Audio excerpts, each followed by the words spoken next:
Right here, right now. This is Right Time Reborn, America's newest political podcast on the internet. My name is Imra Becca. I am your host, and I'm here with the lovely Brittany O'Toole, my co-host, who I am so lucky to have on board with this show because anybody who was listening to just me talk must have been bored to tears. So how you doing today, Brittany? Oh, doing all right. It's been a quiet news week, right?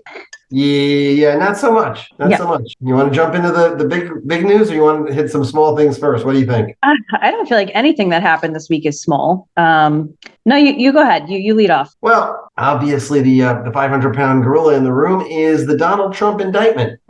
We started out yesterday with news from the Manhattan District Attorney's Office that the grand jury was going on a break for a month, that the break was previously scheduled, and everybody, all the pundits were saying, well, it's going to be at least April before there's an indictment. And then just a few minutes before the court closed in New York City, we heard that there was an indictment. So there was a little sleight of hand there. There are some legal sources that are saying that this was probably intentional on the part of the district attorney to try to push things off so they wouldn't have to actually address the press, address any protesters or what have you until this morning. It didn't quite work out that way. But it's an interesting piece of news. It's the first time a former president of the United States has been indicted for a crime, much less 30 counts, many of which are felonies. Right. Well, my thoughts on this are I can't really. I was kind of trying to think about the political strategy of trying to make it appear like it was coming weeks from now, and then throw it out at the last minute. From my understanding, they only meet on Monday, Wednesday, and Thursday. I was actually going to ask you to explain kind of the grand jury process a little bit better than me because I'm not as familiar with it. But this, I guess, would be the equivalent of a normal news cycle of dropping it on a Friday afternoon when they love doing stuff like that.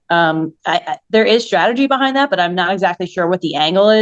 I don't know if I can't remember if we discussed this last week or not, but I don't see how this really hurts him because it is going to be viewed, I believe, even maybe bipartisan in a bipartisan way as political prosecution. And that's exactly what got Trump elected in the first place. It wasn't about him. It was about issues with the system. And I do think this might help him. Well, let's examine a couple of your questions. First, the grand jury process. New York is slightly different than most states in that, well, let's go to the beginning. A grand jury process, the whole purpose of an indictment, of going through a grand jury, is to allow a prosecutor to present his evidence, and his evidence alone primarily, to a group of citizens who will decide whether or not there is probable cause to actually file charges against the accused. This is supposed to be sort of a filtering process to make sure that crimes or accusations that are not founded don't waste the time of a court. But in reality, the saying that the attorneys have is that a prosecutor can indict a ham sandwich. And the reason for this is because the process is entirely one-sided. The prosecutor goes in there, he presents his evidence. There is no defense attorney involved in there at all. The defense attorney does not get to cross-examine the witnesses. He doesn't get to present his own evidence. The only role that the defense could play is if the accused himself or herself chooses to testify, which is much of the time not a good idea. Mm-hmm. That's only a good idea if the defense attorney is really convinced that they can head off an indictment by doing so. Other than that, it's not a great idea. In many states, if there is exculpatory evidence, the prosecutor has to present that to the grand jury as well. But there is a question as to what exactly is exculpatory. And because there is no judge involved in this to decide what's admissible, what's exculpatory, what's required, what's not required, this is all up to the prosecutor's discretion. In New York, the prosecutor doesn't even have to present exculpatory evidence. New York has a different rule than most of the states, but it is the same rule as the federal process. In federal court, a prosecutor does not have to present exculpatory evidence to a grand jury. All they present is the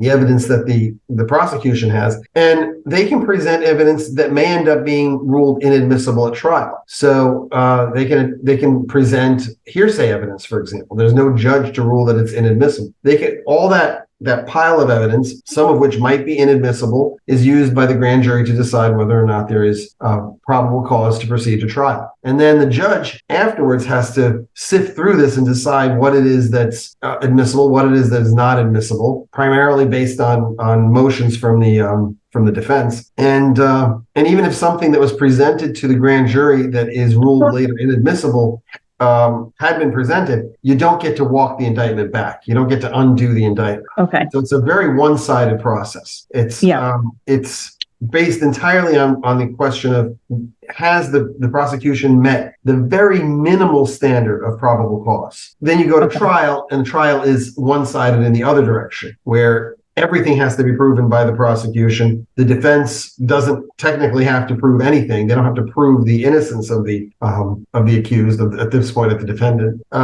They simply have to present the prove reasonable doubt. They have to show that reasonable doubt exists. So, well, thank you for clarifying that. Yeah, because that's important. Thank you for clarifying that. That's important to know, and that's not legal knowledge I had off the back of my hand. So I was kind of curious about that. Yeah, there's been a lot of stuff going around on the internet and social media the last couple of weeks. Oh, the prosecutor should be disbarred. He didn't present the exculpatory evidence. He's not required to. He is not required to do that in New York. Okay. And even in states where he is required to, it's a judgment call as to what is exculpatory. So a prosecutor rarely gets in trouble for not presenting something to the grand jury. It's a very, very rare occurrence. Well, with that being said, it's kind of absurd. And it does seem like you just said, I mean, they can indict a ham sandwich. I mean, and it kind of does speak to the fact that of what this situation is. Like, I'm not saying that I think it was good, and it's that he potentially did this. Of course, we don't know what his actual relationships were with these women. I tend to think personally, if you had to just ask me, and this is kind of ridiculous because we're not looking at evidence or anything like that, I think that he had an affair with a porn star probably, and they probably did try to make her be quiet for the presidential campaign. That's just me speaking off the back of my hand, the kind of person that I see Trump was and what the likely scenario was. From what I understand, though, they are going to be prosecuting this, not even so much that he did that, but that it was a campaign finance law. That's how they're able to make it more of a felony, correct? Or am I wrong? Well, there is the underlying charge is that he falsified documents to file with the government. That in and of specifically itself for his campaign? Pardon? I'm sorry, specifically for his campaign? Or just in general? Well, the cover up of these payments somehow, and we don't have all the evidence that the prosecutor presented, so we don't know the complete story. But supposedly the cover up of this is what made it a misdemeanor. But falsifying those business records is only a misdemeanor. It would not. Okay. It would not require a grand jury. It would not require 30 counts. There's a whole lot of gray area there. The way that they make it a felony under New York law is to tie that to some other felony. Right. And the felony they're trying to tie it to is a federal felony, not a New York state felony, which in and of itself is a little bit problematic because they're they're trying to create this linkage between these two acts, but one is federal, one is New York, so there's a jurisdictional issue there. The crime that they're trying to tie him to is one that the federal prosecutors at the Department of Justice have declined to prosecute him for. Michael Cohen was found guilty of this, but they're not even found guilty in federal court, but they're not even prosecuting Trump for this under federal law because they apparently don't have the evidence. So there's an issue there as well. Now, technically, as a lawyer friend of mine pointed out just this morning when I was talking to him, you don't have to prove the felony that you're linking to in order to make this a felony. If the definition of a burglary is to break into somebody's house for the purposes of committing a felony in order to take something from it. Okay. Even if you don't actually take something, the intent is enough to make that a burglary. And it's the same sort of thing here. Now that brings up what in legal parlance is called mens rea, which is a guilty mind, more or less. It's a question of intent. They have to be able to prove that Donald Trump's intent was a campaign finance related crime and not just to, hey, I want to make sure that my wife doesn't find out about it. That was going to be my next point. I see this two ways. Was that done simply because I don't want my wife to find out about it, or also because I'm running a Republican campaign trying to get an evangelical Christian block, and we need to cover that up? Because look, we can make a lot of arguments how these things don't have political consequences. Look at the Clintons and everything like that. So I'm trying to figure out what there's the question of, if he did this, Why did he do it? And then it's a question of, is it just something they're trying to take him down for? They've made so many attempts on false things, the Russian collusion, the 2 impeachment trials, the going to his house for documents at Mar-a-Lago, which made everyone look stupid, because it turns out it looks like most people who serve in federal office somehow wind up with violations like that, including Pence. And I'm sure it's one of those things like. Well, that's where the issue of intent is important, because there are so many things that need to be filed with regards to campaign finance that they get filed late. They get filed with erroneous information. Sometimes you forget to file, and when you do, you try to make it up. Mostly these issues are handled by fining the campaign. You don't turn it into a prosecution. Like many things, yes. Unless you have clear evidence of intent. In this case, there is some indication that they're going to be using the Karen McDougal case and testimony that they had with regards to that in order to prove that Donald Trump had intent to violate campaign finance law. We'll see if that's the direction they're going to go to. But they have another problem. The prosecution has another problem, and that's the statute of limitations. On a misdemeanor charges, the statute of limitations is a year in New York. On felony, I was just talking, like I said, I was talking to a lawyer friend of mine this morning, and he confirmed to me that it's 5 years. Well, this happened almost 7 years ago. Yes. Pardon? Mm-hmm. I didn't hear what you said. Yeah, no, Politico reported that too. So Politico had also reported that they're closing in on that 5-year statute of limitations. And they're way past. They more than passed it. Now the question is did something happen under the law which would stop the clock? And there are certain things that would happen to stop the clock. My best guess, and this is just a guess, it's not even a legal opinion, it's just a guess at this point because we don't have the kind of information that we need to come up with an educated assessment of the situation, is that what DA Braggs is going to say in court is, because there is a legal principle that says that a sitting president cannot be prosecuted during the time he is in office, that the clock should have been stopped for those 4 years. Now, whether the court is going to accept that or not is an open question. We don't know. We just don't know how the court is going to rule. At this point, I see 3 and possibly 4 big issues that they have. They have the issue of linking the 2 acts in order to gain jurisdiction. They've got the issue of intent. They've got the statute of limitations issue, and they very well might have a practical issue, a trial of evidence, because if most of their evidence is what Michael Cohen testifies to, that's going to be difficult. He is a convicted felon. He is somebody who was convicted of doing exactly the thing that he is now accusing Donald Trump of doing. Yes. So the irony. But that's not something that would end up dismissing the case, but it would make it much more difficult for them to gain a conviction if the case even goes forward. Now, I'm not a huge fan of Donald Trump. As a conservative, I'm a Ronald Reagan conservative. I've got a lot of issues with the amount of money he spent on COVID, the amount of money that he piled onto our national debt, a lot of other things. But regardless of that, this case just does not seem like it's built on a strong foundation. Well, I agree. And, we have similar sentiments about Trump. Maybe I'm a little more supportive, but also not really. Depends on what context. Full disclosure, I definitely voted for him twice. But I've never been part of the MAGA department. I think that what he did was necessary. I think that, the referendum against the establishment in 2016 was a great thing to experience. I was with a bunch of campaign people on Long Island and, with the Nats on Suffolk GOPs on election night in 2016. And most people in that room were not supportive of Trump. It was a hold your nose type moment. And we really thought Hillary was going to win. And just watching it happen live, it was an experience I'll never forget in my life. Like, it was a historic moment, just that watch party of just everyone just completely losing it, how he won. And then we can look back on it and see how he did. And then I do think in his first term, I do think he did good things for the economy and all the issues that I have with him. You explained, yes, he was no libertarian. He was no fiscal conservative. And, there were a lot of problems in his administration. And yes, so we can go through in maybe a different conversation, all the issues there were with Trump. But that was also, in comparison to Hillary Clinton. I mean, it couldn't get worse. You know what I mean? And same thing with Biden. But all that said, the purpose of this is we just went through the legal element of this, which is not my expertise. But now we can talk about the politics of it. I just don't understand it. I mean, if this is a witch hunt on him, I don't don't think the optics are good. I mean, because like you just said, it's not a good legal case. And that seems apparent even if you don't have the legal knowledge.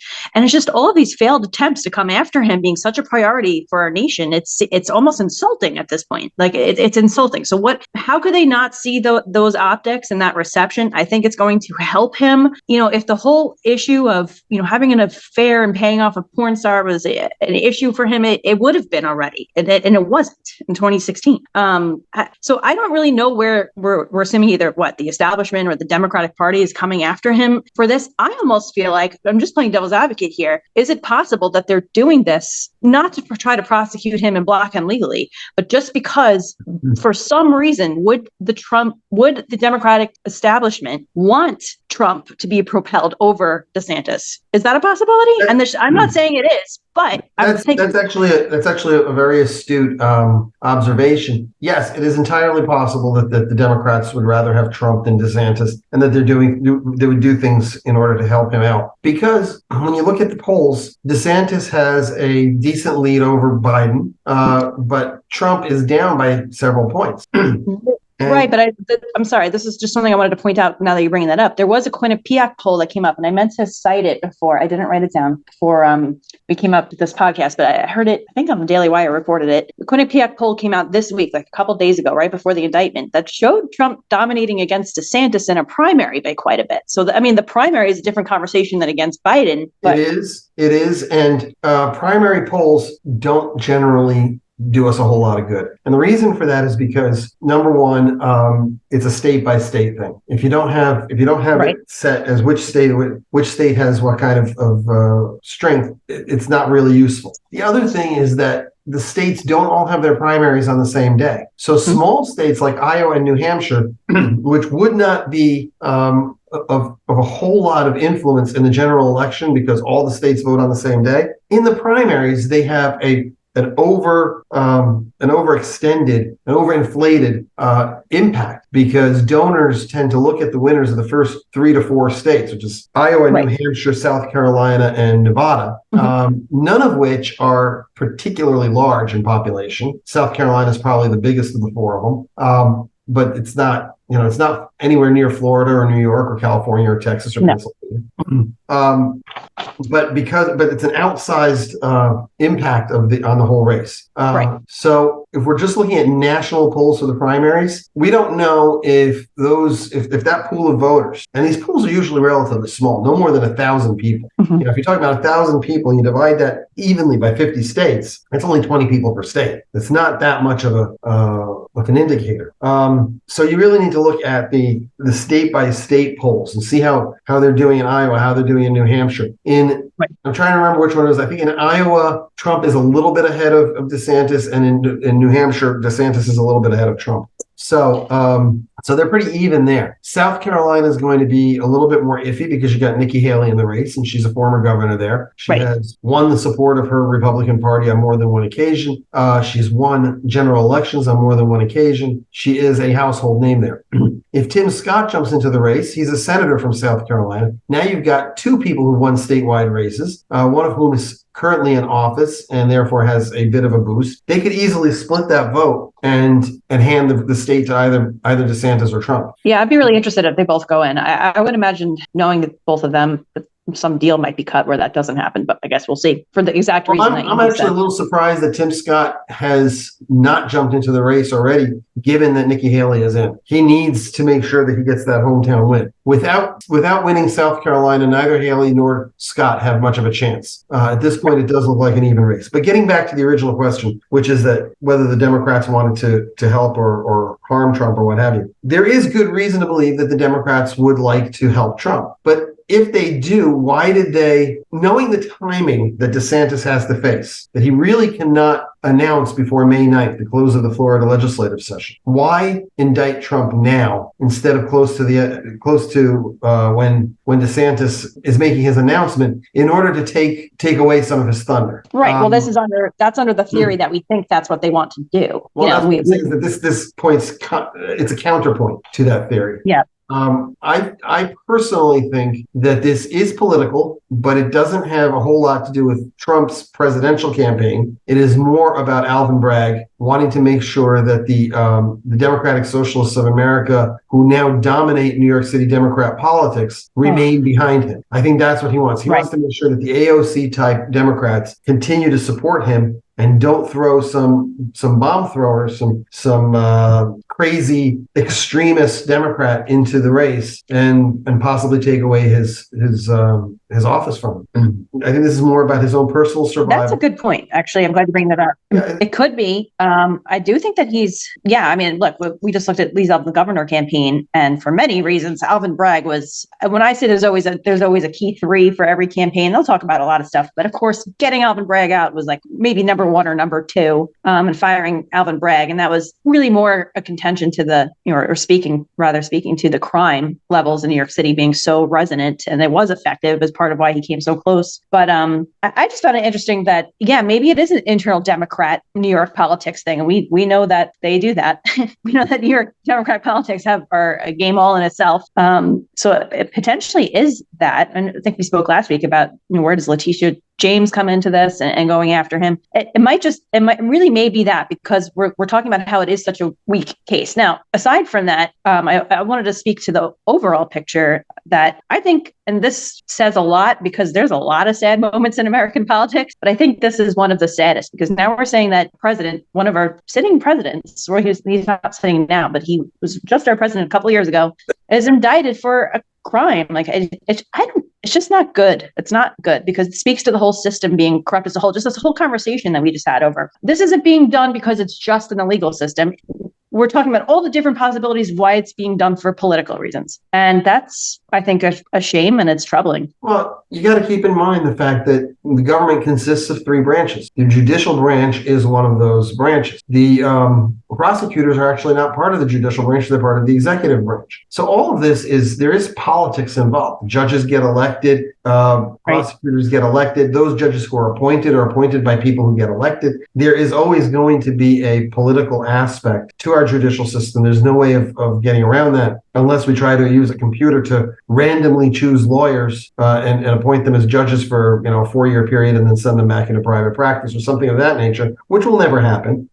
If it's human beings doing it, there will be a political aspect to it. There's no question. There's no question. So you have to keep that in mind. Of course, but it's such a defined mark of how gross those politics can be. Yes, they'll always exist, and you and I, having sit in it, we have to accept that reality and try to make the best or most just thing out of something that is always going to be political. But this is just it's aside from my policy agreements and disagreements with Trump, I am just so disgusted that they're doing it, because it is political prosecution, and that's disgusting, especially considering our current administration and the amount of prosecution, if the system was just, is going on. It's just, the whole concept is disgusting and insulting to the voters. You mentioned the Quinnipiac poll a few minutes ago, and there are aspects of that poll that are that don't talk to the DeSantis Trump thing. They look at other issues. One is that let's look at the number here. 57% of those polled believe that anybody who faces criminal charges should not run for president. That's a big issue. Only 38% say that it's okay for him to run. On the other hand, on the Republican side, 75% don't think that it should disqualify him. Only a quarter of Republicans do. But losing a quarter of Republicans just right off the bat, it's a problem. It's a problem. Also, according to this poll, the majority of American voters, all three political lines, Republican, Democrat, and Independent, a majority say that they believe that the case was motivated by politics. Excuse me, no, I'm wrong about that. Republicans and Independents believe it's motivated by politics. 2/3 of Democrats think the case is motivated by the law. But among Republicans, it's 93%. Among Independents, it's 70%. The problem. The key thing there is the independent. But that's my point, where I could argue that this might help him is because, look, you could put all your feelings about Trump aside and you're looking at the process, and just looking at everything with disgust is exactly what got him elected in the first place. That, that whole line, which I think he screwed up in 2020, but in 2016 it was, they're not after me, they're after you. Well, the I'm whole just in the draining the way. swamp thing. Right. I'm just in the way. And then he definitely moved away from that messaging, I think, in 2020, and was more like, be loyal to me because I'm so great. And it was less resonant. And but just to circle back, I think that this whole thing, how could it not help him? I mean, how could any Democratic political pundit not see the forest for the trees with that? They can't be so jaded by hating him. That's why I would, if I had to bet money, I think that they want this to help him. If I'm the Democrats, that's what I think. That's what I would lean towards. The problem that there is with that is, my own theory is that, as a general principle, not just about Trump, American voters have a 90-day window of attention. We're going to be more than a third of the way through that by the time DeSantis announces. When DeSantis announces, other than those few days when we actually get some news about the case, DeSantis is going to be the primary news focus. And between now and then, it's going to be kind of split, because almost every day we hear something coming out of the Florida legislature where DeSantis is being sent this law or that law. Yesterday, it was the constitutional carry law was finally passed by the Florida legislature, which means that as of July 1st, residents of Florida will not have to have a permit to carry a handgun. That's big news. Right. Not too long before that, there was the bill was passed and signed that would allow Floridians to choose what schools to send their children to. That was great. That's a big deal. Huge deal. There's a lot of one after another. There are a lot of conservative agenda points that are coming out, and DeSantis is going to be able to stand up there while he's campaigning and say, "Look, this isn't just talk. Anybody can get up here and say I support this issue or that issue. My record proves it. I did this in Florida. I did this in Florida. I did this in Florida." And he's going to be able to list these things, and Trump is not going to be able to argue against that. No. There's not a lot that Trump is going to be able to attack DeSantis on. So instead of doing it about his record, Trump has turned to personal character attacks. As he always does and always will. As he always does and always will. You're absolutely correct. And he has to stretch to make these things work. Oh, George Soros endorsed DeSantis. No, he didn't. He didn't endorse DeSantis. He's going to go after the angle that he's very establishment. He's calling DeSantis the globalist. DeSantis Yes. is not the guy who has business interests all over the world. It's a lot of these things will. It's the old thing. You remember when we went to school and kids said, "I'm rubber, you're glue. Whatever you say bounces off of me and sticks to you." That's more true in politics than it is in the schoolyard. If you're not able to make the case and you're actually being a hypocrite about it, and you're actually guilty of the things that you are trying to accuse your opponent of, that's going to come back and bite you in the backside. Yeah. Well, we'll see. I mean, of course, this matters more. If anything, this whole indictment to me might be the Democrats trying to either go with the theory that it's Alvin Bragg and it's just inner Democrat New York politics, possible, or second possibility, it's a grander scale of the national Democrats attempting again for some reason. I would like they're very good at the machine and very good at politics. I don't think they're stupid. So I think that this is going to help Trump, and there must be some kind of intent for maybe the Republican primary where they want him to win. Because I don't think that Trump, if he's our nominee, I don't think he wins. I don't see that happening. I mean, I know that's a while off, but I just don't see it happening. I think that, so those are the two directions that I see political theory of what this is. Doesn't change that it's not a sad moment, because it's abuse of the judicial system. We're just we're talking about it's political, and this is that where it shouldn't be. A lot of people on our side love to say, "Well, you're prosecuting Trump, but what about Biden?" And they have a point. There's definitely a point there.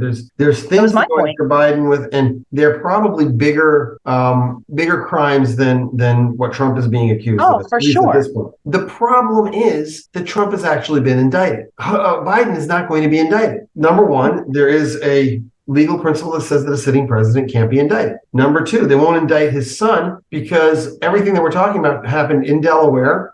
So whether it's under Delaware law or under federal law, the legal machine is controlled by the Democrat. You're not going to see an indictment of Biden or his son before the election. So in the eyes of many voters, and I'm not talking about people like you and me who pay attention, I'm talking about the middle of the road voters who simply don't have the attention to political detail that you and I have, they're going to say, "Oh, well, one guy's indicted and one guy's not. There must be a reason for it." Well, the reason is political, but these folks don't know that, and therefore it's going to influence their vote preference. The only thing that I would add to that about, we know that the Bidens are not going to be indicted, of course, but the argument I would make is that if we're talking about establishment Democrats and Republicans, which we can't deny that they exist and that they're not all Republicans in office are good Republicans. I think that we definitely know that and personally feel that, even though at the ground level. Of course. I think that anything with the Biden case, particularly whatever's found on that laptop and what I see to be basically money laundering of many members of Congress through Ukraine,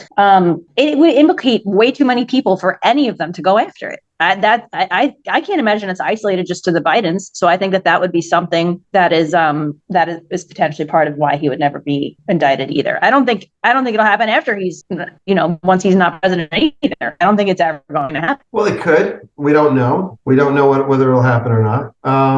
But it's certainly a possibility. The problem we have is that both Republicans, no crimes were committed.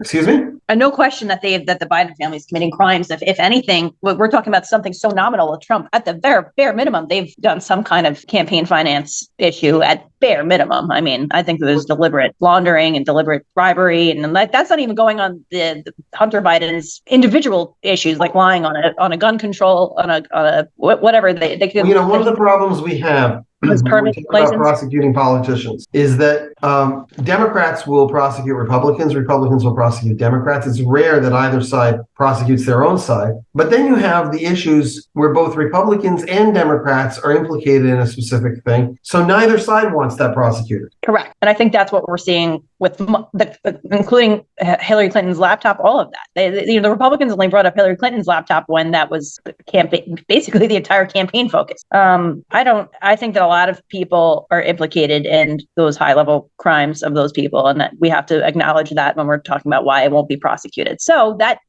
also speaks to the fact that if they are going after Trump, we might be right that he really isn't one of them, and that he is against the system, because look at how hard they're trying. I mean, this is just the most recent thing. The reality is the mafia kills each other a lot more than they kill civilians outside. And politics is a form of the mafia. So there's factions within this. When you say the establishment, there is no one establishment. There's factions within government, and I agree. There is an establishment faction in the Democrats. There's an establishment faction in the Republicans. They do not work with each other. There are more extremist factions in both sides that don't like their own establishment, and all of them dislike the other party entirely. So the dynamics are very complex. You've got several different factions that are all playing off against each other on certain issues. They will ally with certain factions. On other issues, they'll be opposed to each other.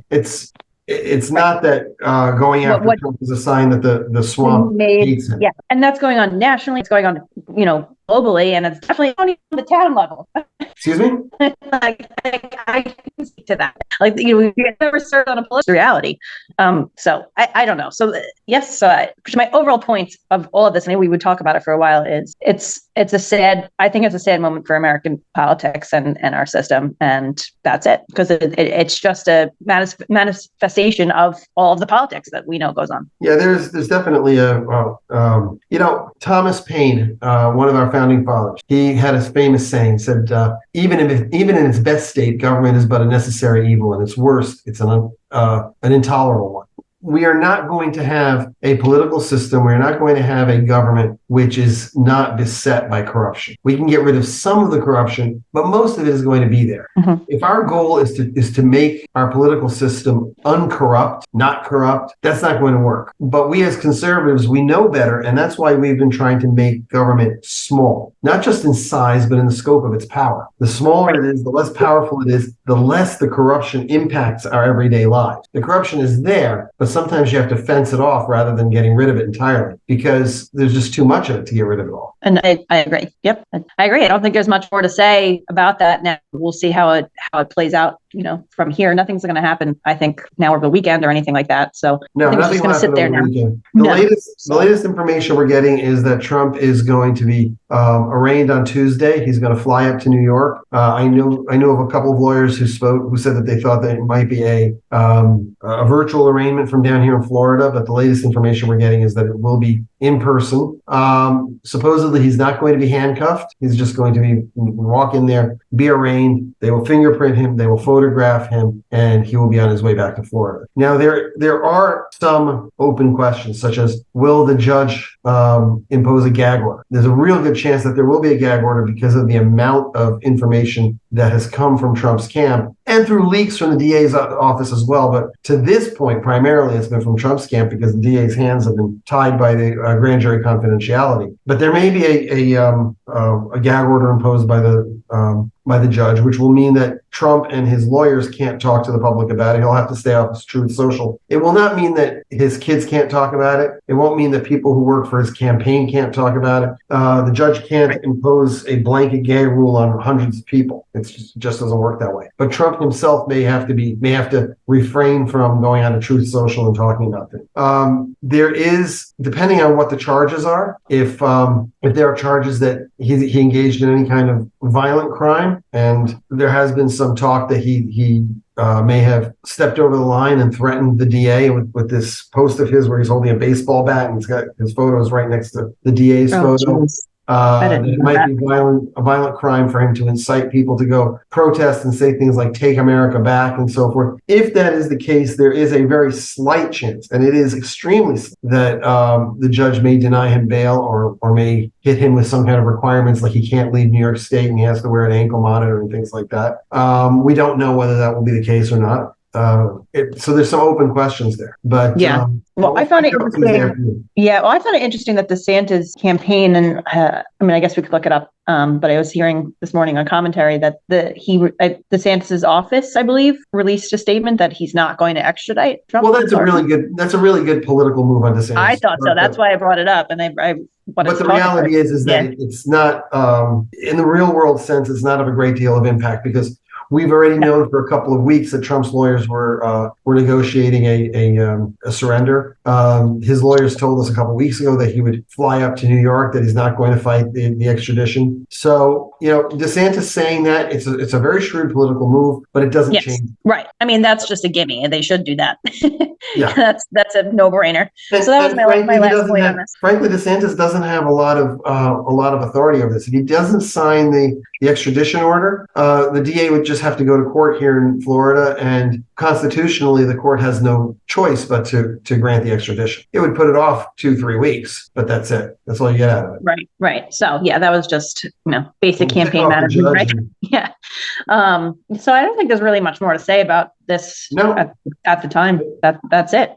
Well, the other big story this week is the tragedy out of Nashville. Yes. This person, and I don't know whether it's a he or a she or what the actual thing is, because I'm reading conflicting stories about the gender preference of this individual. This person went into a Christian elementary school, shot 3 teachers and 3 children to death, 3 9-year-olds. The latest story that I heard was that this person was born a female and was transitioning to male, but I've also heard conflicting stories on that, so we don't really know. I went into this quite a bit. There's it seemed like, this is coming out of all the conservative media this morning that I listened to, that he identifies as a biological female, 28-year-old biological female, and there's actually even video of her. She went to, I guess, an art college somewhere down there, and they did a promotional video, and this was only, I think it was from 2021 or maybe 2022, and she's there as a female. She's clearly a female. Yeah. And I don't know if you watched the video of her being down, and then there's surveillance video. It's shaped on her, that she's a female and had only recently been going as a male, and I think changed it from, what was her name, Audrey or Aubrey to Aiden or something like that. Yeah, and Audrey, she wrote a suicide note that signed it to both with both names. And the story that I got, actually, I think Candace Owens did this reporting. Very Christian family. She, from my understanding, went to that school when she was much younger. I mean, she's 28. She's my age. Yeah. I mean, so if we're going to look at it like that, there's going to be more facts. I mean, from the police chief said there was a manifesto, and they need to release that manifesto. They need to release it. And if I had to take a guess, I think it was a hate crime against Christians. I mean, that's what it seems like to me. I don't think there's any question of that. And we're not going to, the mainstream liberal media is not going to call it that. I mean, from what I understand, they're sympathizing with the fact that, they're almost blaming Christians for pushing a transgender person to be so compelled to have to do this. And it's disgusting. It's sickening, Right. the insinuations that I'm getting from the mainstream Yeah, media. I agree. It's a hate crime. It's demonic, to be honest. And the reality is that this should be considered a terrorist act. It should be Yes, a considered hate crime, suicide terrorist attack. I mean, they have to release that though. But I would guess if they don't, it's because they might say, like, I'm going in there to go kill Christians, and just, Christians if we weren't turn allowed this to. around, if we were to turn this around, and let's say there's a daycare center for the children of LGBT people, and their kids are in there, and some person who's Muslim goes in there and shoots up the place, they would call it a terrorist act. Isn't that what happened in South Florida in that club? Well, but that was with adults. I'm trying to draw more of a parallel here. Right. But I mean, But the point is, we would call it a terrorist act. This should be called a terrorist act, and it would justifiably be called a terrorist act in that case. This is, and I've said this before. I do not condone suicide. But if you're going to do it anyway, just do it. Don't kill a bunch of other people while you're doing it. Well, I'm not saying that I'm condoning suicide. I'm saying of the two choices, if you're going to do it, no matter what, don't take other people with you. Well, right. Well, obviously, that's what makes it that much more evil. Is they wanted those. That's what when you make it a hate crime, right? Is that if I'm going down, I'm taking some of these people with me that I hate, and that's what I see it. Look, I'm sure there's more to come out, but it seems like that's what it was. And by no means is that the fault of Christian people or for calling a biological female a female. I mean, it's crazy. I mean, I'm just very disgusted over. But the reality is, it's not just Christians. It's not just Christians. Tulsi Gabbard, who is not a Christian, a former Democrat, has said that in a video she posted just a couple days ago on social media. She says, there is no greater expression of hatred and hostility towards women than to try to erase our existence as a category of people and to minimize us to being a construction of anyone's imagination. Now, this is a Democrat. This is somebody with whom I don't agree on a lot of things, or former Democrat. And it's somebody with whom I don't agree on a lot of issues, but I have yet to hear a better statement on what is happening than what she said. Well, on that point, and so J.K. Rowling makes similar points all the time, and she's a big Democrat. I mean, she's British, obviously, so she's not an American Democrat, but she's definitely a liberal. And the attacks that they're making on J.K. Rowling for standing up for women is insane. I mean, this is literally just the left wing ideology eating itself. And then Anna Kasparian, she's the co-host on the Young Turks. She's not even a liberal. She's a full blown progressive, way far left progressive. That's her brand. And she released a statement, I believe, last week that was along the same lines, but was basically like telling the transgender movement, stop using the terms birthing person or all those demeaning things. And they came after her. The trans movement came after her. They came after her. And I mean, that's crazy because she's as far left as it gets. And they came after her for asking the movement to not use the term birthing person. It's just moronic and demeaning. And it is. She's completely right on that. And this movement, I feel like it's militant and violent, particularly among other political movements. This one is just aggressive. Logically speaking, you would imagine that feminists would be the people who are most opposed to this LGBT nonsense. Well, the transgender portion of the LGBT, because it is an attack on women. They're going around talking about the patriarchy, and then they're okay with somebody who is part of the patriarchy suddenly declaring out of the blue, "Hey, I'm a woman and my name is Meg," and walking around with a skirt and a beard. Well, how does that make any logical sense? But that speaks to what I always saw the feminist movement inherited by the Democrats for what it really was really just exploitation of women because for political gain. And I've always seen it that way. And this is nothing but an example of that. Okay. It's really nothing but an example of that. Well, they went after the whole, going after Trump because, he's a misogynist, he's this and he's that. And I'm not saying he isn't. Okay. I'm not saying that he isn't. I'm not defending him on that.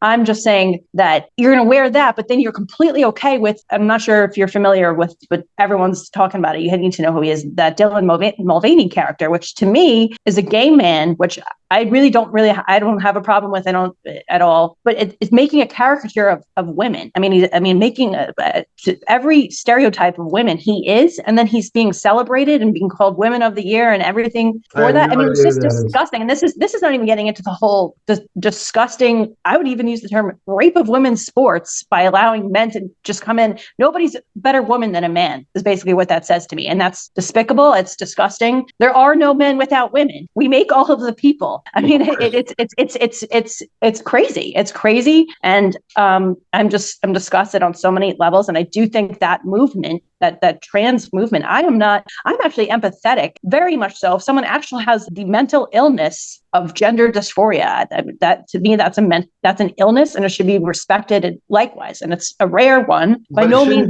what you see going on now, actually that. And we're not even allowed to call it mental illness anymore. Now it's a political movement that's violent and aggressive, in my opinion. Well, the Democrats have long been famous, especially since the 1960s, have long been famous for identity politics. The problem with identity politics, well, one of the problems, there's many problems, but one of the problems with identity politics is that there is a hierarchy of identities. And it used to be that the African Americans were at the top of the heap, and right below them were women. But since the Democrats have started to embrace the LGBT movement in the mid-2000s, they've moved them to the top of the pyramid, and any conflicting interests are sort of swept under the rug so that they only have to focus on the LGBT interest. Well, and to me, look, I have a problem with the LGBTQ plus terminology, because I know a lot of gay people in my life that I love and respect, and look, that is their prerogative, I think, between them and God to be gay or not be gay and solve that. That's my personal feeling on that. What the trans movement is doing to young children, and the amount of exploitation that goes into the industry of trans surgery and drugs, which needs to be talked about more. It's an industry. It's a moneymaker, just like the abortion industry. Stop talking like this is the ideological when it's not a business. And that's exactly why I think it's being pushed so hard. And if I were gay, I would not want to be associated with this trans movement telling young children that they could be born in the wrong body and then making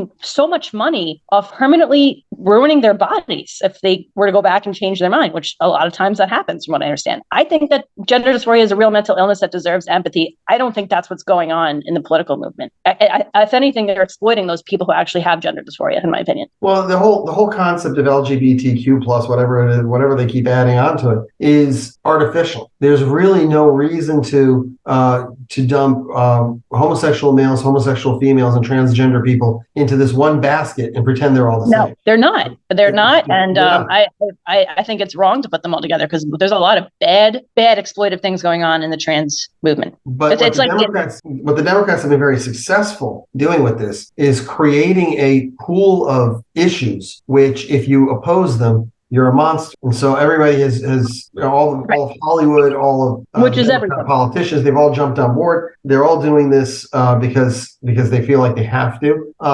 But in reality, they are in conflict with previous positions they've taken on feminist issues. Right.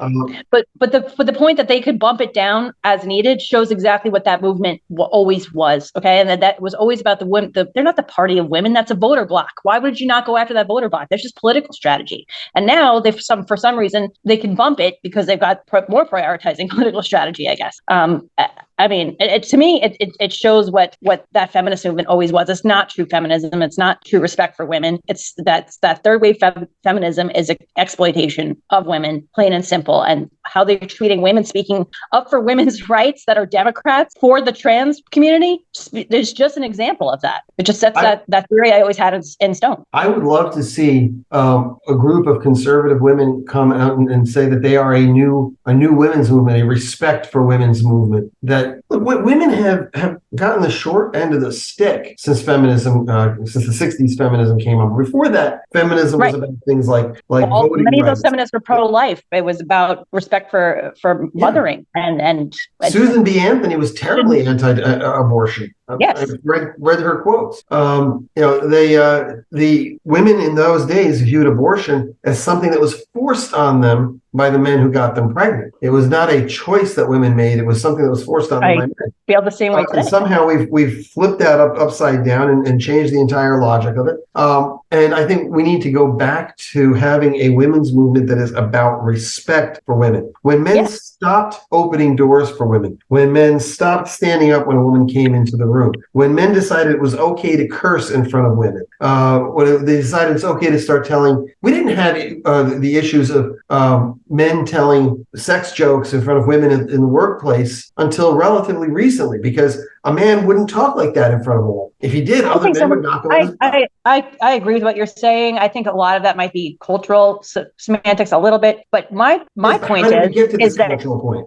There better be respect for women at all. Every single person in the whole entire world came from a woman. And that's also why this transgender movement is disgusting to me, to women, because birthing person or pregnant men. No, you're a woman and only women can do that. And that is the most powerful thing in our entire species, or perhaps in the, and only women can do that. Only female body. And I don't care what you call yourself. If you don't have a female body and you're not a woman, you can't do that. And that is, it's the inherent right to life. There are no other rights without that. And only women can grant that physically in this world. So I just think it's disgusting to sit there and a trans woman birthing person. I mean, stop it. Stop it. You can feel like, I'm empathetic if you're a woman who feels like you're in a man's body and vice versa. That doesn't change the fact that only women bring all the people, every single one of them, into the world. That's it. And there needs to be respect for that, because nothing else matters without us doing that. You're absolutely right. Everything you've just said is correct. So, and the fact that there are people of your age who are seeing this gives me a great deal of hope. I think that what we're there's seeing. There's nothing that a man does that doesn't matter if a woman. Excuse me? Didn't put them here. Brittany, you cut out. Your signal cut out for a little bit. Nothing that a man can in the world can matter if women were to put in. Nothing a man can do in this world without a woman putting him here. That's it. Of course. I mean, of course. That there's. I don't need to ask for. I don't know if the problem is on your end or that. It's all the feminist movement to not demand that. So I don't know if the problem is on your end or my end, but you keep cutting out. It's very difficult to hear what you're saying. Hello? I'm sorry. Can you hear me now? Hello? Can you hear me? Now I can hear you. All I heard before was hear me now. So that's the problem with technology. It's wonderful when it still sounding okay. All right, technical error. Sorry. We are pretty close to the end, so we made it okay. I was just repeating the point that there's nothing. We don't need to ask for respect. We should be demanding respect as women, because there's not a single thing a man can do in this world that matters without a woman putting it here in the first place. And that's it. It's that simple. That's it. And society was a lot better when women did. Society was a lot better off when women did demand respect. When women said, "Hey, we're not going to sleep with you until you marry us." When women said, "We're not going to do all the things that you want until you show us the respect that we deserve." I mean, let's be honest. Men are dogs. It is what we are. Women were the ones who. But at the same time, I completely believe in respecting the roles of both genders. I mean, that even goes down to a biological level of that's how we were able to evolve. I'm not saying not to. I'm not saying not to. That's not my point. Right. But my point is that there's a reason why we used to have rules for how men were to behave. All the rules of etiquette, for polite behavior, 90% of them were about how men had to behave. It was about men taking off their hats, men standing up when a woman came into the room, men holding the doors open. Why? Because we don't behave the way we should unless we know what those rules are, unless we know how we're supposed to behave. It's just the way that we are, where we, even when we go in the military, men need to have somebody imposing a kind of discipline on us, because we are not by nature terribly disciplined. We are by nature defenders. We are by nature providers, but we're not terribly well ordered unless order is imposed on us by somebody, whether it's a boss at work or in the military, a commanding officer or a wife. And we need to go back to that kind of order. I used to have a little cafe when I was living on the other side of Florida. I had a little cafe that I ran. I had a partner. He ran a larger cafe in one park in the city of Royal Palm Beach. I ran the small one, and we had the county or the contract with the city. And every day after school, all these teenage kids would come in and they would buy hot dogs and hamburgers and soda and whatnot. The normal kind of thing. And one day I noticed that about 10 of them were coming in. And this one boy just sort of elbows his way to the front while the door was being opened. He elbows his way past the boys, elbows his way past the girls, comes right up front. I didn't like that, so I just decided I was going to ignore him. I took everybody else's order and I ignored him. I didn't say, and at the end he said, "Well, what about me?" I said, "What about you?" He said, "Well, I was the first one here." That's the problem. What are you talking about? I said, there were girls there. There were ladies there. And you pushed your way in front of them. You don't do that in my place. He says, "Well, I'm sorry." I said, "Well, that's not enough. Here's what I want you to do. I want you to walk outside, count to 30, and then come back in, and then you can order." From that point on, that kid stood there and held the door for every single person in his group, and he came in last. Boys want to be taught to be men. They want to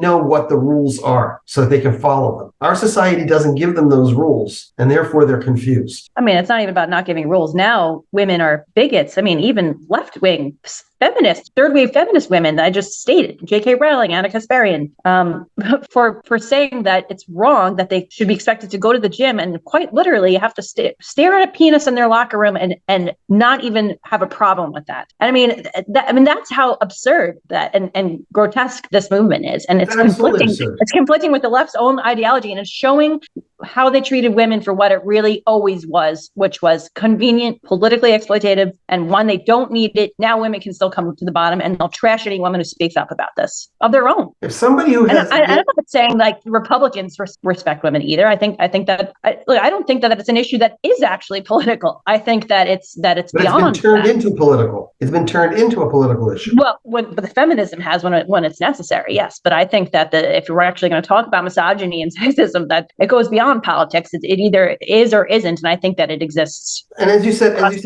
absurd. It's absurd, and the absurdity can be shown by the lack of consistency, because the behavior you're talking about in other circumstances would literally be criminal. If somebody who has, let's not use the word male or female, man or woman. If a person who has male genitalia were to expose himself on the street, were to expose himself to women in the workplace, were to expose himself to women in a restaurant, he would be arrested.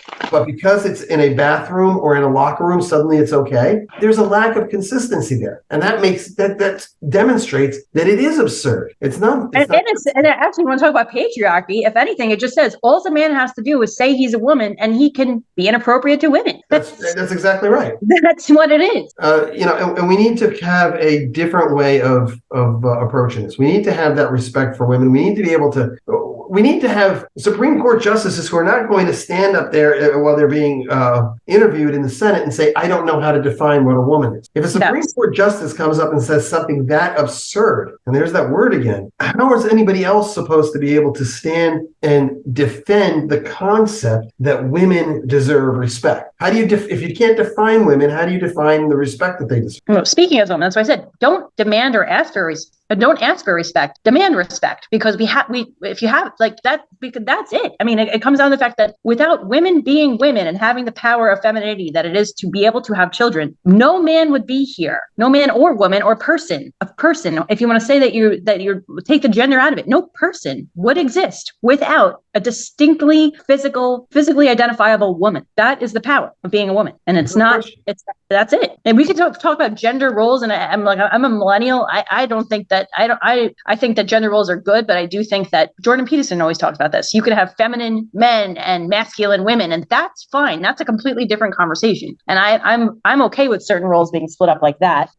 Even coming from, I am, a hardcore political conservative. That doesn't mean that I think certain things can be split. For example, I don't think my father ever changed. Maybe he changed a couple diapers when my mom was working a little bit when I was, a baby in the 90s. But I know my grandpa probably never changed a diaper of 3 kids in his whole life. For me, with my husband and I, that's a 50-50 job. I'm saying, so that's just one example of that things can change. And that's a completely different discussion than women's rights. No, the roles do change. I mean, obviously there was a difference in a society where there was no industry, there were no machines to help us out. Men were the ones that had to be the providers. They had to be the ones who went out and hunted. They had to be the ones who plowed the fields and planted the grain. There was no question that men had to perform that work. And there was no question that when they came home after 12 hours of doing that, there was no way that they were going to be able to help with changing diapers and cleaning and so forth. They were dead. Right. They were completely dead. It was such it was a function back then. It was a function of the different roles. Yes. We have a different world now, one where technology has equalized, not so much equalized, but it's done away with the power dynamic as a way of defining gender role, the physical power dynamic I'm talking about. So we redefine them, and that's fine. If a husband and wife decide that they want to go with traditional rules, that's fine. If they decide that they want to do it in a different way and split things 50-50, that's fine. If they decide that they want the husband to stay home with the kids and the wife goes out to work and provides, that's fine. They have the ability and the right to do that. This is a socioeconomic rational discussion that is not what we're talking about of what is absurd about the trans movement. I mean, to me, that trans movement and what we see the Democrats pushing with it now is actually quite literally anti-woman. Yes. And Absolutely. I'm going to stick up for these Democrat women who are speaking out against it and getting completely slaughtered by their own, because I think it's a movement that is specifically, maybe even more than Antifa, because I just see how they talk to people on Twitter and social media. It's militant, it's violent, and I'm not understanding where that root is. I don't know if it was born in the Democrat Party and for some reason they have strategy with that, or if they're just on the coattails of it. But I think the word I would use is it's abusive, and it is abusive yes, to a particular it is end. abusive. And I am not speaking to people who I believe a very rare, but they do exist, group of people who have what it is a true mental illness of gender dysphoria. I think that they deserve healthcare and therapy and respect. That's different. They're being exploited by the movement all the same, in my opinion. We have taken up another hour of your time, folks.